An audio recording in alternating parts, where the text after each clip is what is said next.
Les salariés de Chococam de Douala exigent des garanties pour protéger leurs conditions de travail. C'est l'un des plus grands fleurons industriels du Cameroun. Mais derrière les célèbres chocolats et confiseries que vous consommez tous les jours, se cache en ce moment une crise sociale sans précédent. L'usine Chococam de Douala est au bord de l'explosion, et les salariés crient au scandale. Tout commence en coulisses.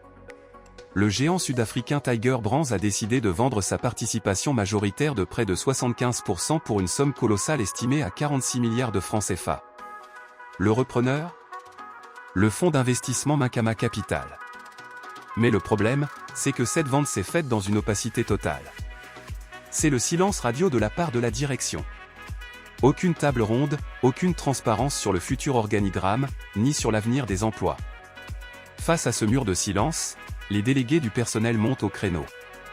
Ils dénoncent des décisions unilatérales et révoltantes. Le gros point de discorde? La retraite complémentaire, ce qu'on appelle les para-EB. La direction générale aurait décidé de supprimer la part patronale pour ceux qui démissionnent ou sont licenciés, au mépris total des contrats. Plus grave encore, les fonds de la mutuelle des travailleurs, issus de la revente des déchets de l'usine, seraient désormais accaparés et gérés en interne par la direction. Aujourd'hui, la coupe est pleine. Les employés n'ont plus confiance et exigent des garanties écrites et durables pour protéger leurs conditions de travail et leurs familles. Sans une reprise immédiate d'un dialogue sincère et transparent, l'ombre d'une paralysie totale et d'une grève générale plane sur l'usine de Douala-Bassa. Lire l'intégralité de l'article sur Magazine Page Jaune en cliquant sur le lien en dessous.